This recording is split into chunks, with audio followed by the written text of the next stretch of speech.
بسم اللہ الرحمن الرحیم۔ السلام علیکم ورحمۃ اللہ وبرکاتہ۔ الحمد للہ وکفى وسلام علی عباده الذین اصطفى، اما بعد۔ حاضرین و ناظرین، یہ درس نمبر 1096 ہے، 1096، اور آج سورۃ النحل کی 2 آیتوں کی تلاوت اور تشریح کی جائے گی، آیت نمبر 118 اور 119۔ چلیے سب سے پہلے ان 2 آیتوں کی تلاوت کرتے ہیں، لفظی ترجمے اور ترجمے کے بعد تشریح کرتے ہیں۔ اعوذ باللہ من الشیطان الرجیم، بسم اللہ الرحمن الرحیم۔ وعلی الذین ہادوا حرمنا ما قصصنا علیک من قبل وما ظلمناهم ولكن كانوا أنفسهم يظلمون ثم إن ربك للذين عملوا السوء بجهالة ثم تابوا من بعد ذلك وأصلحوا إن ربك من بعدها لغفور رحيم۔ صدق اللہ العظیم۔ لفظی ترجمہ یوں ہے، وعلى الذين، اور ان لوگوں پر جو ہادو یہودی ہوئے، حرمنا، ہم نے حرام کیا تھا، ما قصصنا، جو کچھ کے ہم نے بیان کیا ہے، علیکا، آپ پر، من قبل، اس سے پہلے، وما ظلمناهم، اور ہم نے ان پر ظلم نہیں کیا، لیکن كانوا انفسهم یظلمون، وہ خود اپنے نفسوں پر ظلم کرتے تھے۔ ثم پھر، ان ربک، بے شک آپ کا رب، للذین، ان لوگوں کے لیے جنہوں نے عملوا السوء، برے عمل کیے، بجہالت، جہالت کی وجہ سے، ثم تابوا، پھر انہوں نے توبہ کی، من بعد ذلك، اس کے بعد، واصلحوا، اور اپنی اصلاح کر لی، ان ربک، بے شک آپ کا رب، من بعدها، اس توبہ کے بعد، لغفور، یقیناً بہت بخشنے والا، رحیم، نہایت رحم کرنے والا ہے۔ ترجمہ یوں ہے، اور جو چیزیں ہم تمہیں پہلے بیان کر چکے ہیں وہ ہم نے یہودیوں پر حرام کر دی تھی، اور ہم نے ان پر کچھ ظلم نہیں کیا بلکہ وہی اپنے آپ پر ظلم کیا کرتے تھے۔ پھر جن لوگوں نے نادانی سے برا کام کیا، پھر اس کے بعد توبہ کی اور نیکوکار ہو گئے، تو تمہارا پروردگار ان کو توبہ کرنے اور نیکوکار ہو جانے کے بعد ان کو بخشنے والا اور ان پر رحمت کرنے والا ہے۔ ان 2 آیتوں میں 4 باتیں بتلائی گئی ہیں۔ پہلی بات،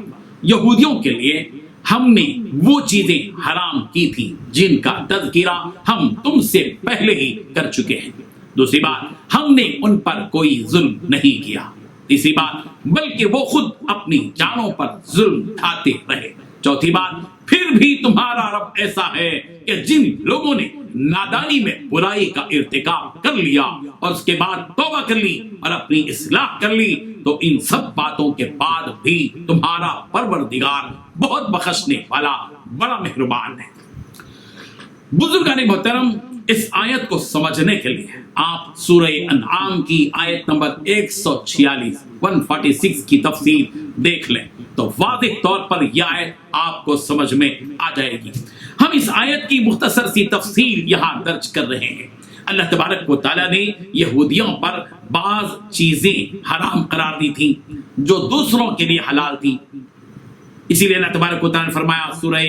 انعام کی اس آیت میں، وَعَلَى الَّذِينَ هَادُوا حَرَّمْنَا كُلَّ ذِي ظُفُرٍ وَمِنَ الْبَقَرِ وَالْغَنَمِ حَرَّمْنَا عَلَيْهِمْ شُحُومَهُمَا إِلَّا مَا حَمَلَتْ ظُهُورُهُمَا أَوِ الْحَوَايَا أَوْ مَا اخْتَلَطَ بِعَظْمٍ ذَلِكَ جَزَيْنَاهُمْ بِبَغْيِهِمْ وَإِنَّا لَصَادِقُونَ، اور ہم نے یہود پر تمام ناخن والے جانور حرام کر دیے تھے، اور گائے اور بکری میں سے ان دونوں کی چربیاں بھی ہم نے ان پر حرام کر دی تھی، مگر وہ جو ان کی پشت پر یا انتڑیوں میں لگی ہو یا ہڈی سے ملی ہو، یہ حرام نہیں تھی۔ ان یہودیوں کی شرارت کی وجہ سے ہم نے ان کو یہ سزا دی، اور ہم یقیناً سچے ہیں۔ یہاں یہ بات بتلائی جا رہی ہے کہ اے مشرکین عرب، تمہارے لیے یہ درست نہیں ہے کہ تم اپنی طرف سے کسی چیز کو حرام یا کسی چیز کو حلال قرار دے لو، اور تمہارے لیے یہ بھی درست نہیں ہے کہ تم اس معاملے میں یہودیوں کی اتباع کرو کہ جو ہم نے ان کے لیے حرام کیا تھا تم بھی اپنے لیے ان چیزوں کو حرام قرار دے لو۔ اللہ تبارک و تعالیٰ رسول رحمت صلی اللہ علیہ وسلم سے فرما رہے ہیں کہ پیغمبر یہودیوں کے لیے ہم نے وہ چیزیں حرام کر دی تھیں جن کا ذکر ہم نے آپ سے اس سے پہلے کر دیا ہے، یعنی سورہ انعام میں جس کا ذکر موجود ہے۔ اللہ تعالیٰ یہاں یہ بات واضح کر رہے ہیں کہ ہم نے یہودیوں پر یہ چیزیں اس لیے حرام کی تھیں کہ انہوں نے سرکشی کی، اپنے پروردگار کی نافرمانی کی، اس کے رسولوں کے ساتھ سرکشی کی، جس کے نتیجے میں ہم نے ان یہودیوں پر یہ چیزیں حرام کر دی تھی۔ ان یہودیوں پر ان چیزوں کو حرام قرار دے کر ہم نے ان یہودیوں پر ظلم نہیں کیا، بلکہ خود ان یہودیوں نے اپنے آپ پر ظلم کیا۔ ان یہودیوں کو ان کی سرکشی کی سزا میں یہ چیزیں ہم نے ان پر حرام کر دی، جیسا کہ سورہ نساء کی آیت نمبر 160 میں اس کی وضاحت اور صراحت کی گئی ہے کہ فَبِظُلْمٍ مِّنَ الَّذِينَ هَادُوا حَرَّمْنَا عَلَيْهِمْ طَيِّبَاتٍ أُحِلَّتْ لَهُمْ، یہودیوں کے اس ظلم ہی کی وجہ سے ہم نے وہ پاکیزہ چیزیں جو ان پر حلال تھیں ہم نے ان پر حرام کر دی۔ اللہ پر جھوٹ باندھنے والوں اور نافرمانی کرنے والوں کے لیے رحمان و رحیم پروردگار کی طرف سے توبہ کی قبولیت کا دروازہ کھلا رکھا گیا، جس کا اعلان یہاں یوں کیا گیا ثم ان ربک للذین عملوا السوء بجہالہ ثم تابوا من بعد ذلك واصلحوا ان ربک من بعدها لغفور رحیم۔ پھر بلا شبہ آپ کا رب ان لوگوں کے لیے جنہوں نے جہالت سے برے کام کیے پھر اس کے بعد توبہ کر لی اور اعمال کو درست کر لیا، بلا شبہ اس کے بعد تمہارا رب ضرور مغفرت کرنے والا اور رحم کرنے والا ہے۔ اگر کوئی اللہ تبارک و تعالیٰ پر جھوٹ باندھتا ہے، اللہ تبارک و تعالیٰ کے احکامات کی مخالفت کرتا ہے، تو اس کا مطلب یہ نہیں ہے کہ اس کے حق میں ہمیشہ کے لیے توبہ کا دروازہ بند کر دیا گیا اور اس کی مغفرت اور اللہ کی رحمت سے اس کو ہمیشہ کے لیے محروم کر دیا گیا۔ نہیں، ہرگز نہیں، ایسا نہیں۔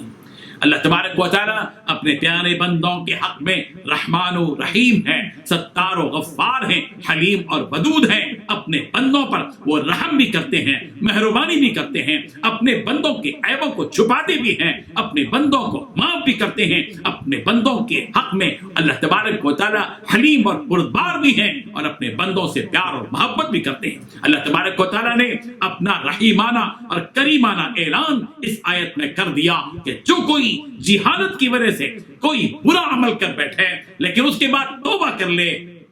معافی مانگ لے، ندامت کے آنسو بہا لے اور پھر اپنی اصلاح بھی کر لے،